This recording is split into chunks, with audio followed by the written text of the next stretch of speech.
Lagi dan lagi, Amerika Serikat dengan sewenang-wenang menggunakan hak vetonya di PBB untuk menghentikan resolusi soal Gaza. Sudah berkali-kali, Amerika Serikat memveto resolusi yang mendukung kembalinya hak-hak warga Palestina di Gaza. Alasannya tetap sama, resolusi dianggap tak adil. Dan yang terbaru, Amerika Serikat kembali memveto resolusi Gaza pada Rabu 4 Juni 2025. Apa isi resolusi itu dan alasan Amerika Serikat memveto upaya pemulihan krisis kemanusiaan di Gaza?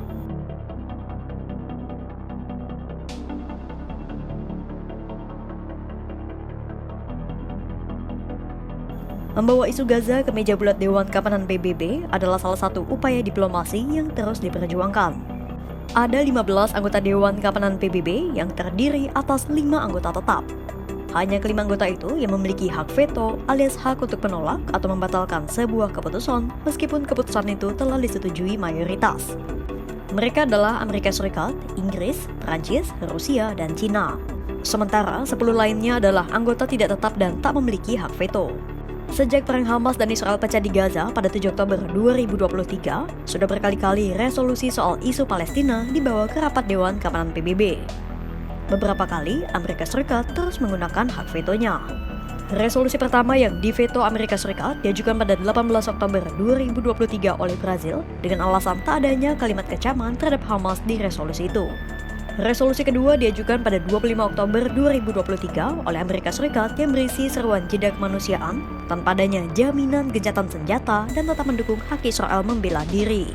Rusia dan Cina kompak memveto resolusi itu karena berpotensi semakin memberi keluasan pada Israel.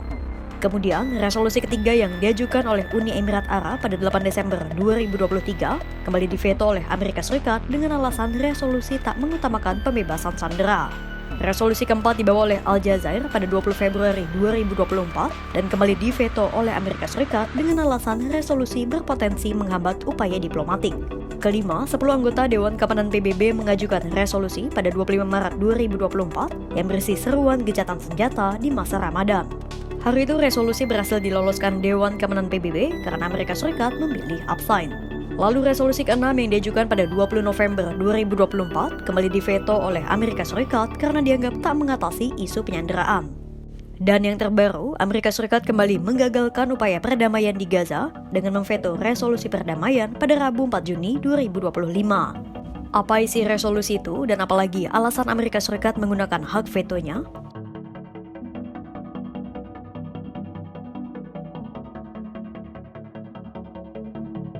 Resolusi pada 4 Juni 2025 itu disusun dan diajukan oleh kelompok kolektif bernama E10. Adapun kelompok E10 terdiri atas Aljazair, Denmark, Yunani, Guyana, Pakistan, Panama, Korea Selatan, Sierra Leone, Slovenia, dan Somalia. Rancangan resolusi yang diajukan E10 itu menuntut gencatan senjata segera tanpa syarat dan permanen di Gaza yang dihormati semua pihak. Resolusi itu juga sudah menyerukan pembebasan segera semua sandera Hamas dengan bermartabat dan tanpa syarat. Resolusi DKPBB itu turut menekankan situasi kemanusiaan yang mengerikan di wilayah Palestina. Jika resolusi disahkan, maka Dewan Keamanan PBB akan menuntut semua pembatasan masuknya bantuan kemanusiaan ke Gaza oleh Israel. Pasalnya, saat ini Israel menutup akses bantuan kemanusiaan, bahkan bantuan dari UNRWA dan PBB.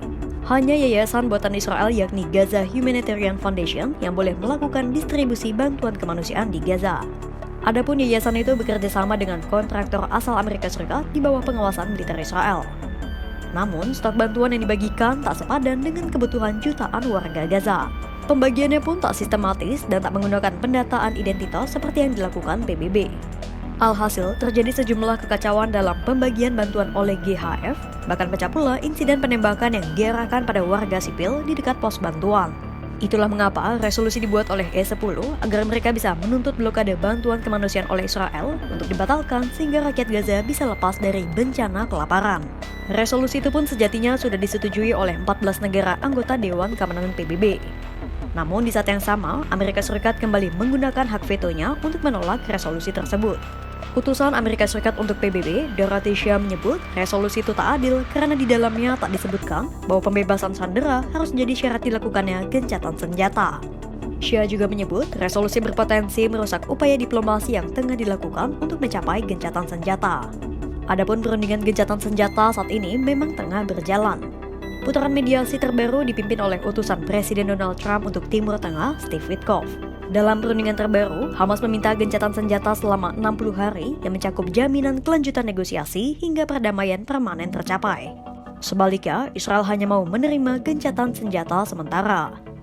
Hal itu tak menyelesaikan konflik dan hanya mengulur waktu agar Israel bisa kembali melancarkan operasi lainnya yang mematikan. Israel juga mengharuskan Hamas untuk melucuti senjatanya dan keluar dari Gaza serta mengembalikan semua sanderanya. Sekali lagi, perbedaan pandangan dan kekerasan hati Israel jadi penghambat perdamaian. Meski demikian, para mediator termasuk Mesir dan Qatar masih optimis bisa menjembatani keduanya.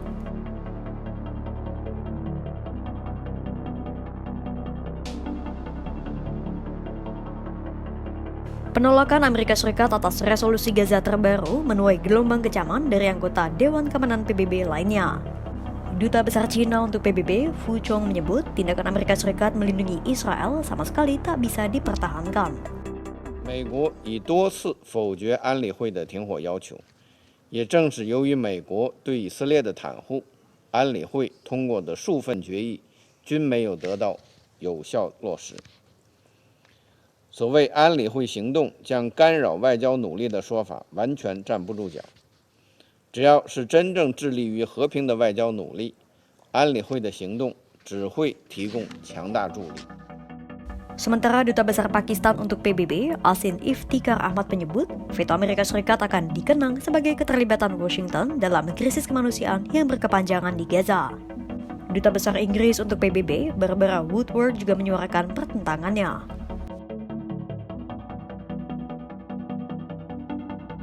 Duta Besar Slovenia untuk PBB, Samuel Zbogar, turut menyuarakan kecaman serupa. Duta Besar PBB untuk Palestina, Riyad Mansour pun berterima kasih kepada 14 anggota Dewan Keamanan PBB yang telah memperjuangkan hak Palestina. Ia pun akan meminta Majelis Umum PBB untuk melakukan pemungutan suara atas resolusi serupa. Tiap upaya diplomasi yang dilakukan demi perdamaian di Palestina berharga. Begitu pula dengan resolusi yang diajukan oleh kelompok S10 di Dewan Keamanan PBB meski kembali berujung pada veto dari Amerika Serikat. Masih ada 1000 jalan menuju Roma, begitu pula dengan perjuangan membela Palestina. Kira-kira upaya diplomasi apa lagi yang akan diambil oleh komunitas internasional? Pantau terus perkembangannya hanya di kanal YouTube Kompas.com.